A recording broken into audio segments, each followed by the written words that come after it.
y vamos a escuchar palabra de Dios. Muchas gracias, pastor. Quiero agradecer a Dios primero y segundo a los pastores David, pastora Lucy Rivera, por este privilegio de predicar la palabra de Dios, porque es un privilegio el cual no somos merecedores. Ningún hombre es merecedor de predicar la santa palabra de Dios. Pero Dios es bueno y Dios nos bendice. Amén. Y Dios nos honra. La palabra dice que los ángeles quisieran y no pueden. Y a nosotros, hombres pecadores imperfectos, el Señor nos ha bendecido y nos ha dado un hermoso privilegio, pero a la vez una gran responsabilidad. Y yo agradezco al Señor por este privilegio y quiero presentar a mi esposa, Lucrecia Goldman, y le quiero pedir a mi esposa que dé una palabra de bendición al pueblo de Dios. Bueno, le doy gracias al Señor por el privilegio que nos da esta mañana de compartir su palabra.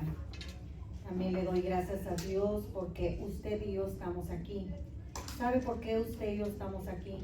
Porque hemos decidido y porque reconocemos que amamos a nuestro Señor Jesucristo. Y que esta palabra quede sembrada en nuestros corazones esta mañana es mi deseo, pero que demos fruto de ella, que es lo que el Señor quiere. Que el Señor le bendiga a cada uno de ustedes. Amén, gracias. Amén, muchas gracias. Y nosotros, pues, el Señor nos ha dado un ministerio, ese se llama Ministerio Maranata. Maranata significa el Señor viene. Porque ¿cuántos sabían que Cristo viene? ¿Cuántos saben que el Señor viene? ¿Cuántos saben que Él viene y viene pronto y no lo detiene nadie? Amén. Entonces, gloria al Señor. Gracias, amor. Ella tiene un poquito de timidez, pero estamos trabajando, que el Señor me ha puesto que le ponga eso, porque el Señor quiere que ella hable la palabra de Dios también. Así que estamos entrenándola para la gloria de Dios. El día de hoy te quiero exponer una palabra que Dios me ha dado y se encuentra en el libro de Apocalipsis capítulo 2. Ve por favor conmigo al libro de Apocalipsis capítulo 2 y vamos a estar, correcto, en el versículo 1 al 7. Y yo he titulado esta palabra Regresando al primer amor. Esta palabra me la dio el Señor el domingo pasado mientras estábamos en el tercer culto con el pastor Mike. Antes de venir aquí, el Espíritu Santo me habló y me dijo exactamente esta palabra. Y yo dije, yo sé que cuando el Espíritu Santo me habla y me da esa palabra es porque quiere que la predique. Yo le dije, ¿cuándo y dónde? Menos de una hora después, el Señor me contestó, ¿cuándo? Hoy.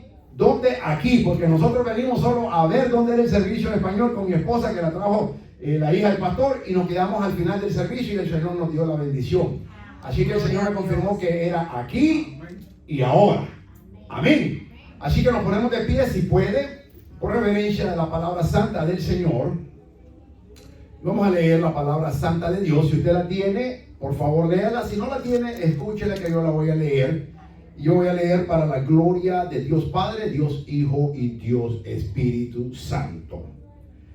Apocalipsis capítulo 2, versículo 1 al 7 dice así: escribe al ángel de la iglesia en Éfeso, el que tiene las 7 estrellas en su diestra, el que anda en medio de los 7 candeleros de oro, dice esto. Escucha bien. Versículo 2. Yo conozco tus obras y tu arduo trabajo y paciencia, y que no puedes soportar a los malos, y has probado a los que se dicen ser apóstoles y no lo son, y los has llamado mentirosos. Palabras fuertes. Y has sufrido y has tenido paciencia. Segunda vez que menciona paciencia. Y has trabajado arduamente por amor de mi nombre, y no has desmayado. Versículo 4, y donde tenemos que poner atención. Pero tengo contra ti que has dejado tu primer amor. Recuerda, por tanto, de dónde has caído, y arrepiéntete, y haz las primeras obras, pues si no, vendré pronto a ti y quitaré tu candelero de su lugar si no te hubieras arrepentido. Pero escucha el versículo 6 nuevamente.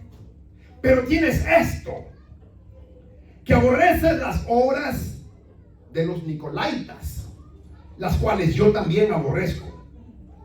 El que tiene oído, oiga lo que el Espíritu dice a las, término plural, iglesias. Al que venciere, le daré a comer del árbol de la vida, el cual está en medio del paraíso de Dios. Vamos a orar. Padre, en el nombre de Jesús, te damos gloria, honra y alabanza por tu santa, bendita y poderosa palabra. Y en este momento, Señor amado, te pedimos, Espíritu Santo, que usted es el maestro por excelencia, que nos enseñe tu palabra, que nos hables, que nos ministres. Señor amado, que nuestras mentes espirituales entiendan, reciban y obedezcan a tu palabra, como también nuestros corazones, Señor amado.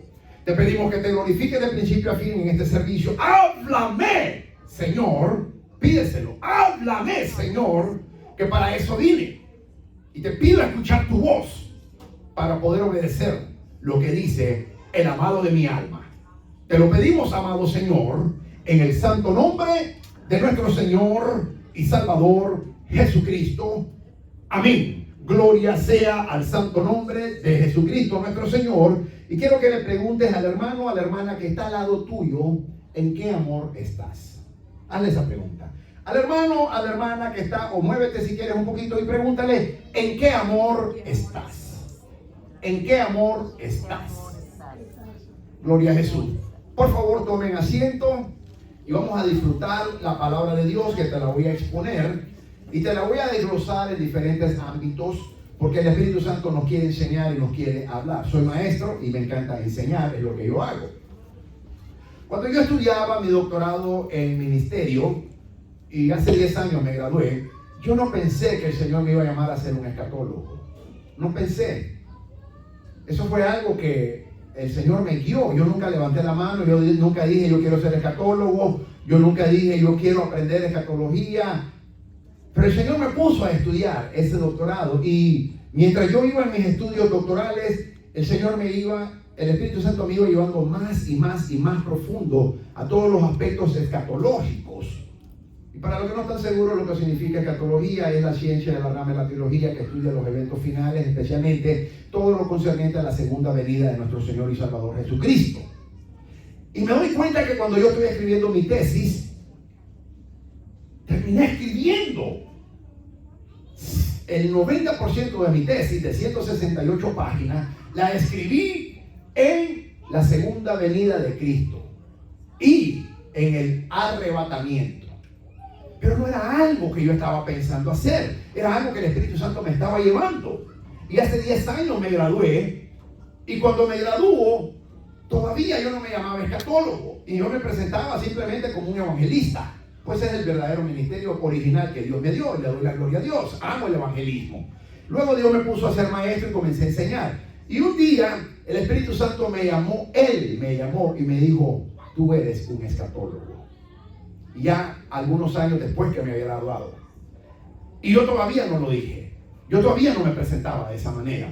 Luego el Señor me vuelve a llamar en otra ocasión y me dice, yo te he llamado a que seas un escatólogo.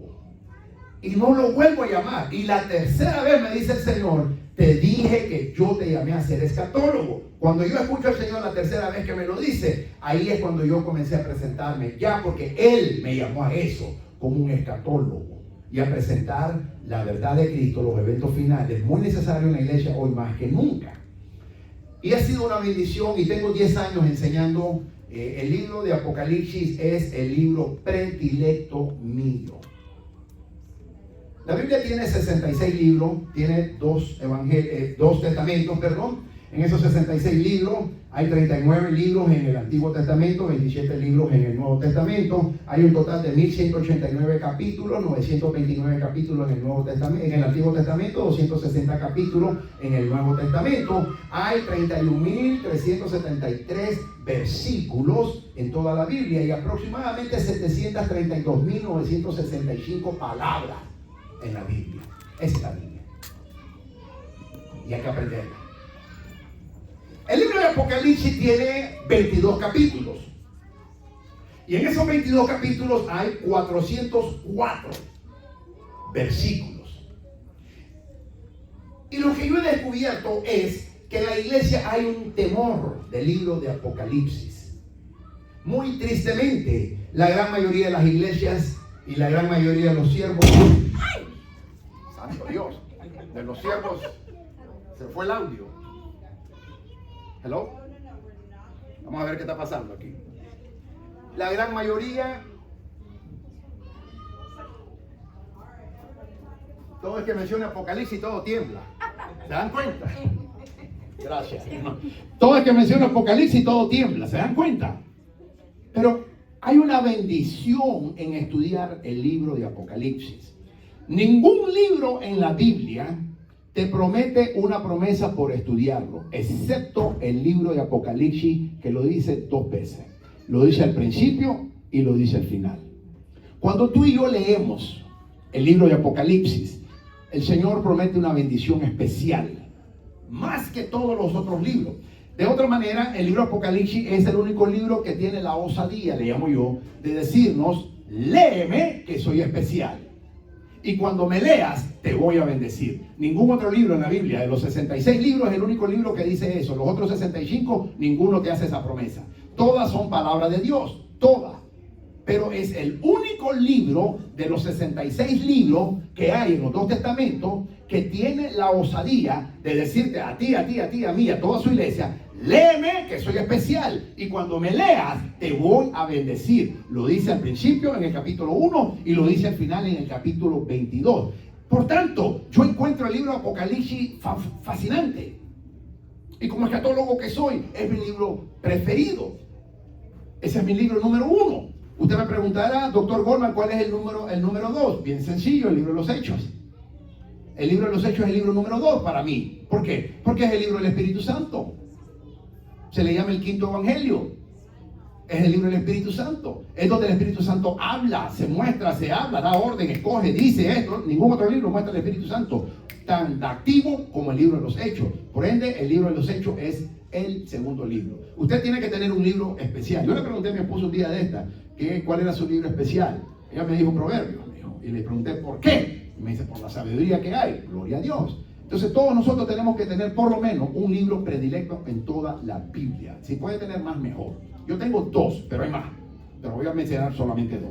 Entonces, cuando yo estudio el libro de Apocalipsis, yo encuentro unas verdades. Muchas personas tienen que ir donde los terapeutas, muchas personas tienen que ir donde los psicólogos, muchas personas tienen que estar buscando a los brujos, a los que leen el tarot, a un cristiano. Y es muy triste, a los brujos, a los hechiceros, a los adivinos, a los niños. ¿Por qué? Porque quieren saber el futuro.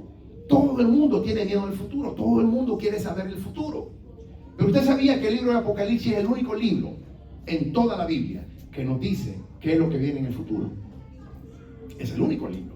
Entonces yo no tengo que estar tomando pastillas antidepresivos, ni tengo que estar sentado con un terapeuta, con un psicólogo, ni tengo que estar con un consejero porque yo tengo miedo del futuro. Yo lo único que tengo que hacer es leer el libro de Apocalipsis, y el libro de Apocalipsis me dice al principio a fin lo que viene. Y por eso es vital estudiar el libro de Apocalipsis. Y en este día yo te quiero animar en el amor de Cristo, de que hoy mismo comienzas a leer los 22 capítulos. De ser sincero, ¿cuántos de los que están aquí han leído el libro de Apocalipsis? Levanta la mano. 1, 2, 3, 4. De principio a fin, del capítulo 1 al capítulo 22. Usted sabe, gracias, usted sabe que tenemos que leerlo por lo menos una vez al año. Si yo le pregunto, en todos sus años que usted tiene que caminar con Cristo, ¿cuántas veces ha leído el libro de Apocalipsis? La respuesta va a variar, posiblemente solo una vez. Yo lo que encuentro es que la gente en el capítulo 4 se detiene. Ahí se detiene todo el mundo. Algunos van al 5, muy pocos llegan al 6, pero cuando llegan al capítulo 6, comienza la taquicardia, comienza el estrés, comienza el temor, comienza la gente a... Yo no quedé pelón por eso, para que sepan, ¿ok? Yo quedé pelón porque le pedí a Dios esta promesa, le pedí yo, esto es por Dios, no es que me arranqué el pelo. Pero hay gente que literalmente comienza a jalarse el pelo, a ponerse nerviosa, que los 4 jinetes, que los 4 gestos, que las trompetas, que los gestos, que los aquí, que los allá. y la gente comienza a ponerse con miedo. Pero ¿sabía usted, mis amados, que los únicos 4 capítulos le pertenecen a usted y a mí, a la iglesia? Los otros 18 capítulos, los 22, no es para usted, no es para mí. Es bueno que lo sepamos, es bueno que lo conozcamos, es bueno para que el diablo no te engañe. Pero verdaderamente desde Apocalipsis capítulo 1 hasta Apocalipsis capítulo 4, 1 es para la iglesia. Después del capítulo 4, versículo 2 en adelante, no es para usted y para mí. ¿Por qué? Bien sencillo, porque usted y yo ya no vamos a estar aquí. Porque usted y yo vamos a ser arrebatados, dice la palabra. ¿Cuántos creen en el arrebatamiento? La palabra arrebatamiento es en el original griego harpazo. 1 Tesalonicenses 4, versículo 17, el apóstol Pablo dice que seremos arrebatados. Apocalipsis capítulo 4, versículo 1 es el arrebatamiento. Después del versículo 2 del capítulo 4 de Apocalipsis hasta el capítulo 22, usted y yo no nos tiene que preocupar eso. A usted y yo lo que nos tiene que preocupar son especialmente capítulos 1, 2 y 3. Esos son los que nos tienen que preocupar. Entonces hoy ahora mismo te voy a leer estas cartas. Las últimas palabras de nuestro Señor Jesucristo no están en los evangelios. El evangelio más o menos, el primer evangelio lo escribió Mateo más o menos en el año 45. Lo escribe primero en arameo y después lo traduce en el griego. Y el Apocalipsis fue escrito aproximadamente en el año 95, o sea, 50 años después. Las últimas palabras de nuestro amado Señor Jesucristo no están en los evangelios. Las últimas palabras de nuestro Señor Jesucristo están en el libro de Apocalipsis. Y él escribe 7 cartas a las iglesias. Capítulo 2 y capítulo 3 del libro de Apocalipsis son las 7 cartas que el Señor manda a las iglesias. Pero son 7 cartas de amor, no de condenación, de amor que él manda. Hoy en día te voy a exponer el capítulo 2, que es la primera carta, la carta que le manda a la iglesia en Éfeso. Esa es la primera iglesia. Éfeso significa la iglesia amada, la iglesia deseada. El Señor quiere una iglesia amada, el Señor quiere una iglesia deseada. Entonces el Señor dice, escribe al ángel de la iglesia en Éfeso. Y el Señor se identifica él mismo. En el capítulo 1 él usa esto, son 24 de estos 24 calificativos que él usa. Aquí él usa algunos, dice, el que tiene las 7 estrellas en su diestra, el que anda en medio de los 7 candeleros de oro, dice esto. Los 7 candeleros de oro, la Biblia, principio hermenéutico número 1 dice, la Biblia interpreta la Biblia, el hombre no la tiene que interpretar. ¿Qué son los candeleros? En el capítulo 1 del libro de Apocalipsis, él lo dice, son las iglesias. Entonces el Señor Jesucristo, él está dentro, en medio de las iglesias. Él está aquí. Todo lugar donde su nombre es adorado y exaltado, él está. No importa. Dice, son 2 mínimo, dice. Mínimo son 2 para que él esté. Y si hay más de 2, dice que él está. Usted no necesita estar en una iglesia que haya 20,000 personas. La Biblia dice que donde hay 2 o más, mínimo 2, él está en medio. En congregado, en su nombre, él está en medio, dice. Así que, gloria a Dios que aquí vemos más que eso. Entonces, el Señor está dentro de su iglesia. Él camina en su iglesia. ¿Por qué? Porque su iglesia no es la del hombre, es de él. ¿Quién gobierna la iglesia? El Espíritu Santo. Entonces, él manda una orden y dice, escríbele al apóstol Juan, escríbele al ángel de la iglesia de Éfeso. Y se dice, el que tiene las 7 estrellas en sus manos, en su diestra, diadema, esos son los pastores. Y el que camina en las 7 candeleros, esos son las iglesias, dice esto. Ahora, escuchemos las características y las cualidades de esta iglesia muy particular que se llamaba de Éfeso. ¿Cuáles eran las características de esta iglesia? Una iglesia muy interesante, muy extremadamente interesante, lo encuentro yo. Primero le dice el Señor, yo conozco tus obras. Dios conoce lo que tú y yo hacemos. Dios conoce las obras de todos y cada uno de nosotros. Dice, yo conozco tus obras. Y le dice, y tu arduo trabajo y paciencia, y que no puedes soportar a los malos, y has probado a los que se dicen ser apóstoles y no lo son, y los has llamado mentirosos. A mí me encanta eso, porque hoy en día han salido más apóstoles que nunca. Hoy en día cualquiera se llama apóstol. Hoy en día todo el mundo quiere ser apóstol, pero en realidad ya no hay apóstoles. El último apóstol en ser llamado fue el apóstol Pablo.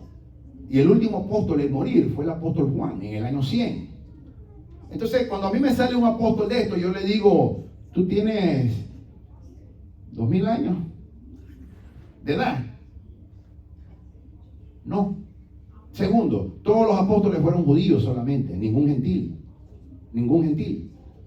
Tercero, se tenía que haber caminado con el Señor Jesucristo. Él los tuvo que haber llamado personalmente, haber caminado con el Señor Jesucristo y haberlo visto cuando el Señor Jesucristo murió y resucitó. Entonces una vez yo corregí a un pastor con un gran ministerio en Miami, que él dijo que Judas Iscariote era apóstol, y le dije, falso, Judas Iscariote nunca fue apóstol. Y me dice, ¿por qué tú dices eso? Porque la Biblia lo enseña. Judas Iscariote fue llamado al apostolado, pero nunca fue apóstol. ¿Por qué? Porque él se ahorcó. No, porque él no vio al Señor Jesucristo resucitado, porque se ahorcó. Y si lo hubiera visto como Pedro, porque Pedro también traicionó al Señor, pero Pedro no se ahorcó, entonces el Señor lo hubiera perdonado, si hubiera pedido perdón, y entonces sí hubiera sido un apóstol. Pero entonces el último apóstol en ser llamado se llamó Pablo, y el último apóstol en morir se llamó Juan. Entonces ahora la iglesia reconoce eso. Esta iglesia de Éfeso es una iglesia muy inteligente que discierne espiritualmente, que hace mucha falta el día de hoy. Dice, no soportas a los malos y has probado a los que se dicen ser apóstoles y no lo son, y los has llamado mentirosos, dice. Usted sabía que tú y yo tenemos que decirle mentirosos a esos tales. La palabra nos ordena, el Señor dice, y los has llamado, y el Señor halaga a la iglesia de Éfeso y le dice, me agrada lo que estás haciendo. Después le dice, pero tengo algo contra ti. Pero tengo contra ti que has dejado tu primer amor. Recuerda, por tanto, de dónde has caído y arrepiéntete y haz las primeras obras. Pues si no, vendré pronto a ti y quitaré tu candelero de su lugar, y no, si no te hubieras arrepentido. Si estamos viendo una iglesia que el Señor la halaga y le dice, yo conozco tus obras, tu arduo trabajo, tu paciencia, que no soportas a los malos, que has probado a los que se dicen ser apóstoles y no lo son, y los has llamado mentirosos, y has sufrido, y has tenido paciencia, y has trabajado arduamente, lo vuelvo a repetir, por amor de mi nombre. Eso suena como una iglesia perfecta para mí, ¿no lo cree usted?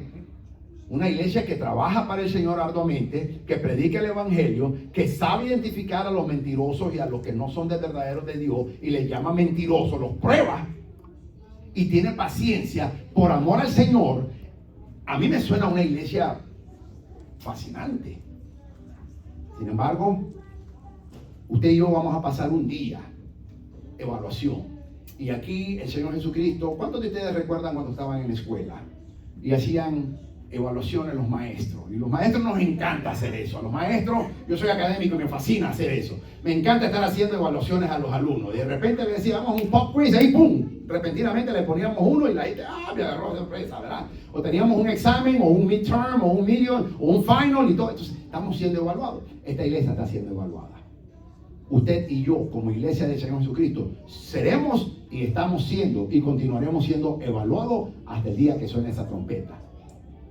Y el Señor le dice, has hecho todo excelente, pero, le dice, tengo contra ti algo, le dice, que has dejado tu primer amor. Lo primero que yo encuentro fascinante es que el Señor nunca le dijo, perdiste tu primer amor. Le dijo, has dejado. Hubiera sido malo si le hubiera dicho, perdiste tu primer amor. Pero esta iglesia no perdió su primer amor, dejó su primer amor. Pero ¿cómo es posible, doctor Borman, que esta iglesia dejó su primer amor cuando está trabajando arduamente por el Señor, está predicando el evangelio, está testificando, sabe identificar a los falsos, está sufriendo por el Señor, tiene paciencia por el Señor, trabaja por el amor del Señor? ¿Cómo es posible que esta iglesia haya perdido? No dice perdido, dice dejado su primer amor. Bueno, y no importa, aunque haya sido dejado, ¿cómo es posible que alguien que esté sirviendo al Señor arduamente deje al Señor? Y esa es una pregunta que tú y yo nos tenemos que hacer. Por eso te pregunté, dile al hermano que está al lado tuyo, ¿en qué amor estás? Porque el Señor dice, has dejado tu primer amor. Entonces, como no lo perdió, la buena noticia es que lo puede retomar. Si lo hubiera perdido, es un problema. Porque si tú perdiste algo, ya no lo encuentras. pero no lo perdió, lo dejó. Y como lo dejó, lo puede retomar. Pero volvamos a la pregunta. Pero si es una iglesia que está arduamente trabajando, predicando el evangelio y llevando el evangelio a las naciones, esta es la única iglesia que llevó el evangelio a todo el mundo, para que ustedes sepan. La única. ¿Cómo es que dejó su primer amor? Y ahí es donde quiero concentrarnos en el mensaje de este día. El Señor le dice, pero tengo contra ti, después que le da todos los halagos, pero tengo contra ti que has dejado tu primer amor. Recuerda, por tanto, de dónde has caído. O sea que cayó. O sea que es una iglesia que cayó.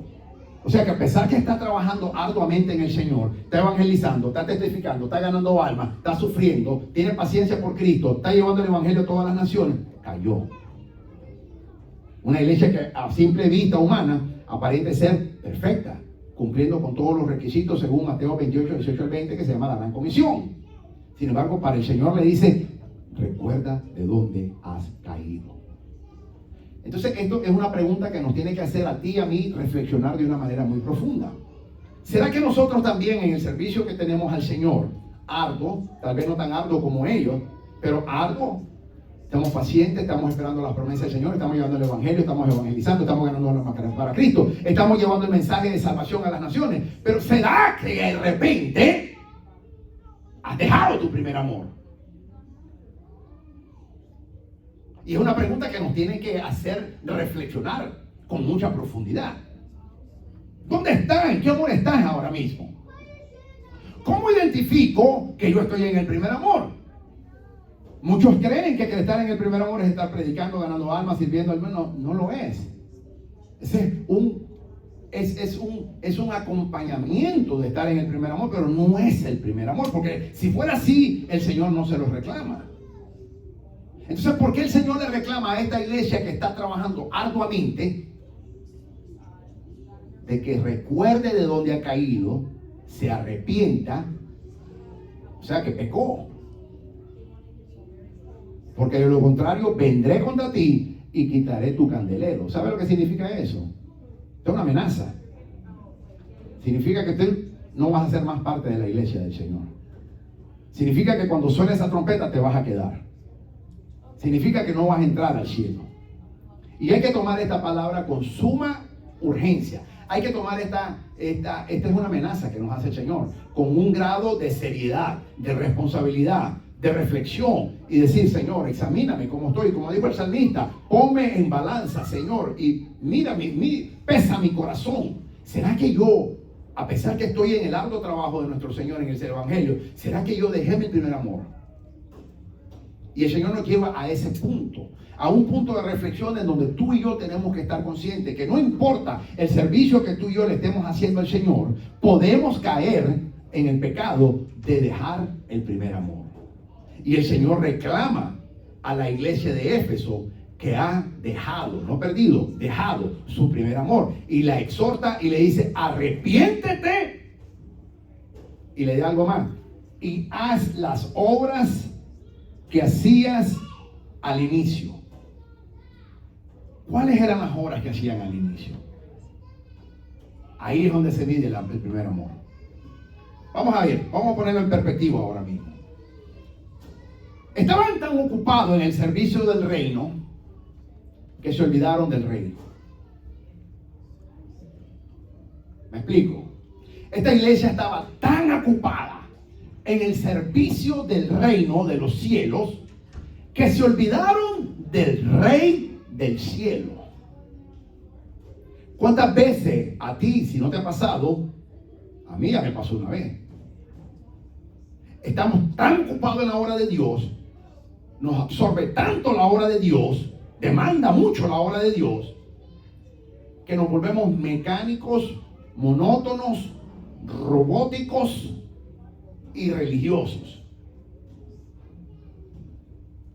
Y cuando caemos ahí, hemos dejado el primer amor. Cuando hacemos el ministerio, porque lo tengo haciendo tanto 20, 30, 40, 50, 80, 100 años. Pero no es lo que quiere el Señor solamente. El Señor quiere que sigamos trabajándole a Él. Pero el Señor quiere que así como estamos ocupados en los asuntos del reino, que también estemos ocupados con los asuntos del rey. Recuerda, le dice el Señor. Pero tengo esto, le dice, contra ti, que has dejado tu primer amor. Recuerda por tanto de dónde has caído y arrepiéntete. Primero recuerda de dónde has caído. Segundo, arrepiéntete. Y tercero le dice, y haz las obras, las primeras obras. ¿Cuáles son las primeras obras que tú y yo hacíamos? ¿Te recuerdas aquellos momentos bellos cuando nos metíamos horas tras horas tras horas adorando al Señor, diciéndole que cuánto lo amamos, diciéndole cuánto agradecíamos su salvación, diciéndole cuánto su presencia significa en nuestra vida, diciéndole qué tan bello es estar delante de la presencia de Dios? Y enamorando al Señor, tirándole besos, diciéndole, tú eres lo más lindo en mi vida, porque tú eres el amor de mi alma, tú eres el amado de mi alma, tú eres el amor de mi corazón, tú eres lo más bello que hay en mi vida. Y pasábamos en un romance con el Señor, enamorando al Señor, diciéndole lo lindo que Él era, lo bello que Él es, que sin Él no somos nada, que sin Él no podemos hacer nada, pero con Él todo lo podemos hacer. Recuerda aquellos momentos cuando tú no te importaba que la gente te criticara, y tú ibas en las calles caminando y levantando las manos diciendo, aleluya, gloria a Dios, y la gente te quedaba bien y decía, estás loco. No, no estoy loco, es que estoy alabando al Rey de Reyes y Señor de Señores. Y recuerdo cuando la gente te decía, es que tú eres un aleluya, y tú decías, amén, gloria a Dios, aleluya, porque Cristo es bueno, porque Dios es bueno. Y te recuerdas aquellos momentos en donde tú y yo estábamos en aquel romance, le llamo yo, en aquel romance con nuestro Dios, que no había hora, no importa que fueran las 3 de la mañana, no importa que fueran las 2 de la mañana, no importa que fuera vigilia, media vigilia, no importa el día que fuera, no importa que comieras o no comieras, si estabas ayunando, no importa nada de eso. Lo único que importaba era que tú y yo queríamos estar en la presencia del Dios santo y eterno, adorando, glorificando su santo, bendito nombre, diciéndole qué lindo es estar en tu presencia, porque hay plenitud de gozo en la presencia de Dios. Amén, aleluya. Ese es el primer amor. No son las obras que hacemos. Esta iglesia se encontraba muy ocupada haciendo las obras del reino, pero descuidó al rey. Y tú y yo podemos caer en ese punto en donde nos convertimos en religiosos, que hacemos las cosas por una religiosidad y no por un amor. Y el Señor viene y le dice a esta iglesia, recuerda de dónde has caído, arrepiéntete y haz las primeras obras.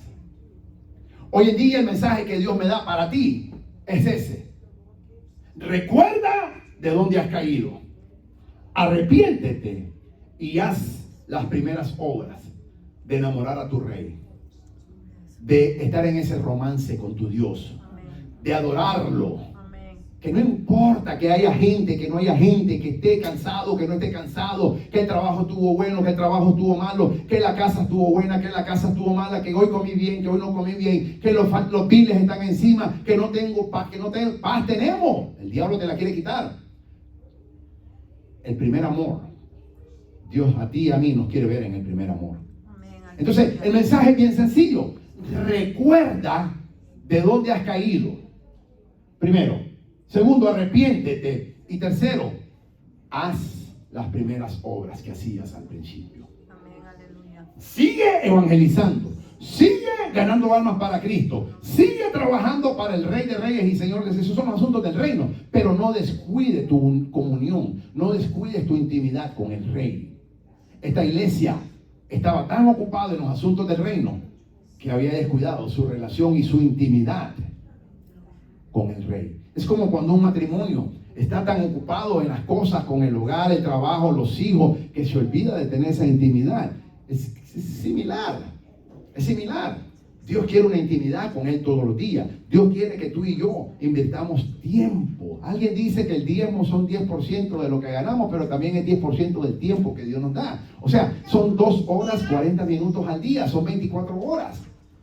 Entonces tenemos que diezmar a Dios aún el tiempo que nosotros tengamos y darle a Dios ese tiempo en la intimidad, en el servicio, en un romance con el Señor. Hoy en día la iglesia está apática, la apostasía gobierna dentro de la iglesia hoy en día. es lo que gobierna. Satanás ha metido apostasía en la iglesia. Y el Señor le dice,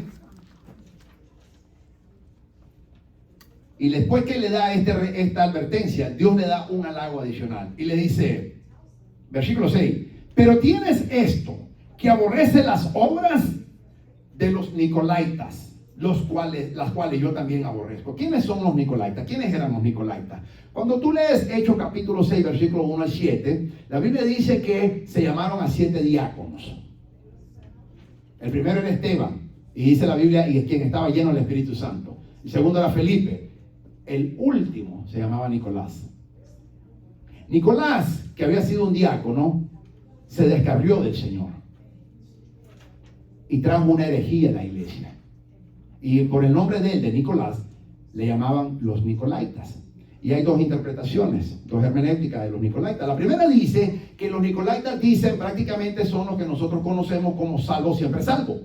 Que una vez que usted salva, usted puede hacer lo que usted le dé la gana, que no se preocupe, que usted va al cielo. Eso es lo que dicen los nicolaitas. Se conocen como salvo siempre salvo. La segunda interpretación dice que los nicolaitas establecieron el orden jerárquico. Antes la iglesia, los pastores, los diáconos, no, todo el mundo era igual. Pero este orden nicolaico comenzó a poner una jerarquía en la iglesia, en donde comenzaron a poner en pedestales a los ministros, a los pastores y a la congregación por el piso. Eso fue lo que hicieron, cosa que no le agradó al Señor. Entonces, esta doctrina falsa de los nicolaitas, esta iglesia la detuvo. Se quiso infiltrar y la detuvo. Y el Señor dice, pero tienes que aborreces a los nicolaitas, las cuales yo también aborrezco. O sea, Dios aborrece los salvos siempre salvos. Si usted cree a alguien de que usted es salvo siempre salvo y que usted puede hacer lo que usted le dé la gana y que usted va al cielo, mire, mi hermano, mi hermana, con mucha pena le digo la verdad, pero la Biblia dice todo lo contrario. Del cielo raso usted no va a pasar. La Biblia dice que sin santidad nadie verá al Señor. Si usted y yo no estamos en la santidad con el Señor y estamos en esa intimidad con el Señor, no os engañéis. Dios no puede ser burlado, dice Gálatas capítulo 6. Entonces, mis amados, esta iglesia era una iglesia con un alto grado de discernimiento espiritual, cosa que la gran mayoría de las iglesias no lo tienen hoy en día. Llamaba a los falsos apóstoles falsos y le llamaba mentiroso. Hoy en día se le presenta un apóstol y cuando usted escucha al hermano ya anda diciendo el apóstol, el apóstol, el apóstol, el apóstol. No hay apóstol, esa es una mentira del diablo. Esa es una mentira del diablo. No hay apóstol ya. Usted no crea en esa mentira. Esa es una mentira del diablo. Esos son manipuladores del evangelio, para que usted sepa. Y esta iglesia los identificaba y los llamaba mentirosos. Y a Dios le agradó. Dios dijo, me agrada. Me agrada que los identifica y los llama mentirosos. Y esta iglesia identificaba a esa falsa doctrina, una herejía que se llamaba salvo siempre salvo, nicolaitas. Pero había caído en pecado. Entonces, lo que el Espíritu Santo a mí me dio para ti este día, ¿estás en ese primer amor? Yo a menudo escucho hermanos, normalmente son hermanos de muchos años en el evangelio, que dicen, sí, como ese hermanito, cuando yo comencé en el evangelio, yo también estaba en el primer amor. Entonces yo les pregunto, ¿y en qué amor estás? Porque la Biblia habla de un solo amor. No dice segundo, dice primero. Entonces, si no estás en ese primer amor, no estás en ningún amor. Entonces, mis amados, hoy en día te quiero exhortar en el amor de Cristo, de que regresemos al primer amor. Amén. La palabra es bien clara. Regresemos al primer amor. Regresemos a ese romance con nuestro amado Jesucristo, nuestro amado Señor y Salvador. Regresemos en esos momentos bellos de intimidad. ¿Te acuerdas cuando llorábamos? Y salían lágrimas de nuestros ojos. Muchos hermanos no saben lo que es botar una lágrima por el Señor hoy en día. Tú los miras en las iglesias, la alabanza está y dicen, no, la alabanza está muerta, el muerto eres tú. La alabanza es viva, pero el muerto eres tú. Entonces cuando yo me siento en mis ojos que no brota una lágrima, yo me preocupo y le digo, Señor, examíname, ¿será que yo estoy mal? ¿Será que yo estoy duro? ¿Será que yo estoy en pecado? ¿Será que yo ya no te amo de la misma manera que antes? Porque ya perdí la sensibilidad espiritual. Entonces, cuando usted viene a la iglesia, mis amados, usted tiene que gozarse. Usted tiene que venir con ganas a la iglesia. Y usted literalmente nos tenemos que ir tristes cuando nos vamos de la iglesia porque queremos seguir en la casa del Señor. Y venimos gozosos y queremos estar gozosos en las actividades de la iglesia. Pero también en la intimidad queremos estar con el Señor. Entonces, la iglesia de Éfeso, una iglesia de arduo trabajo. Una iglesia muy impresionante. Pero había perdido su primer amor. O mejor dicho, había dejado su primer amor. Y esto nos puede pasar a todos. Si le pasó a los hermanos de Éfeso, a ti y a mí me pasó una vez ya. Y no me percaté hasta que el mismo Espíritu Santo me lo dijo. Yo quiero que tú y yo oremos y le pidamos al Señor ahora mismo. Ponte de pie. Póngase de pie si puede ponerse de pie, por favor. Yo quiero que cierre sus ojos. Yo quiero que usted le pida al Señor, Señor, ¿dónde estoy espiritualmente ahora? ¿Dónde está mi corazón delante de usted, Señor? ¿Será que dejé el primer amor y no me he percatado? ¿Será que he caído en ese pecado como cayó la iglesia de Éfeso? ¿Será, Señor, que estoy muy ocupado en la obra tuya, pero ya no tengo ese amor y fervor hacia usted, Señor? Perdóname. Me arrepiento, Señor. Y así como usted le dio esa palabra de advertencia a la iglesia de Éfeso, me la está dando a mí porque esta es para las iglesias en plural. Yo tomo esa palabra seriamente, Señor. Te pido perdón. Me arrepiento. Y no seguiré haciendo lo que estaba haciendo. Y volveré a hacer las obras que al principio hacía. Amándote, adorándote, exhortándote, exaltando tu nombre, invirtiendo tiempo no solamente de calidad sino de cantidad con usted, en donde yo voy a adorar tu nombre y donde voy a tenerlo la bendición de estar en tu presencia y sentir tus abrazos y sentir tu toque de amor, en donde yo voy a derramar mi alma delante de ti y te voy a pedir que estés llenando mi vida continuamente. Te lo suplico, Señor, a partir de este día hasta el último día de mi vida, que mi vida no cambie. En el nombre de Jesús, amén. Amén.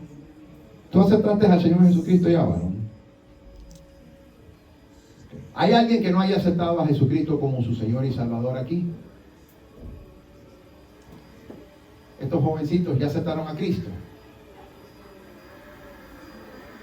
¿Usted le entregó su corazón a Cristo ya, hermana? A la joven. Porque yo recibo del Señor que no. ¿Usted ya le entregó su corazón a Cristo? Usted. El Señor quiere su corazón. Entréguele su corazón a Cristo hoy. ¿Quiere entregarle su corazón a Cristo? Venga aquí. El Señor tiene un plan hermoso para usted. El Señor quiere algo bello con usted. Yo le voy a pedir a algunas hermanas, le voy a pedir a mi esposa que vengan a orar, a la pastora que vengan a orar. ¿Cómo se llama usted, hermana? Naomi, tiene un nombre bíblico. Cierra sus ojos. La pastora y mi esposa van a orar por usted. Y si alguna otra hermana quiere venir y orar por la hermana Naomi, también.